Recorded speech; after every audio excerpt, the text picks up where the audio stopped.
భారతదేశంలో ఉన్న కాశ్మీర్ పహల్గామ్లో మొన్న జరిగినటువంటి సంఘటన చాలా బాధాకరం. మన టూరిస్టులు అక్కడికి విహారయాత్రకు వెళ్తే అక్కడ పాకిస్తాన్ వాళ్ళ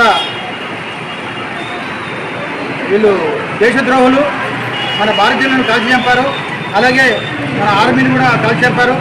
కాబట్టి వాళ్ళు మరణించినందుకు వాళ్ళ తరఫున మనము ఆత్మశాంతి చేకూరాలని మేము వేడుకుంటున్నాము. ఇలాంటి మన ఎవరైనా కానీ ఉగ్రవాదులను మన దేశం నుంచి తరిమి కొట్టాలని మన భారత ప్రధానమంత్రి మోడీ గారిని మేము వేడుకుంటున్నాము. ఉన్న మీటింగ్లో కూడా రోడ్లో సీఎం రేవంత్ రెడ్డి గారు కూడా భారతదేశంలో ఎవరైనా ఉగ్రవాదులు ఉంటే వెళ్ళిపోవాలని సూచించారు. వారికి ఆత్మశాంతి గురించి మా మ్యారేజ్ బ్యూరో తరఫున, అంటే మన తెలంగాణ మ్యారేజ్ బ్యూరో అసోసియేషన్ తరఫున మేము వారికి ఆత్మశాంతి గురించి మేము నివాళులు అర్పించినాము. కావున ఈ ఉగ్రవాదాన్ని తరిమి కొట్టి మన భారతదేశము సస్యశ్యామలంగా ఉండాలని మన మోడీ గారు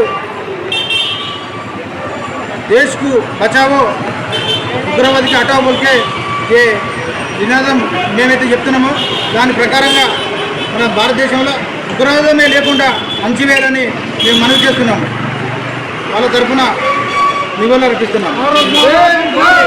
ఈ వీడియో మీకు నచ్చినట్టయితే లైక్ చేయండి, 10 మందికి షేర్ చేయండి, అలాగే కామెంట్ల రూపంలో మీ అభిప్రాయాలను మాతో పంచుకోండి.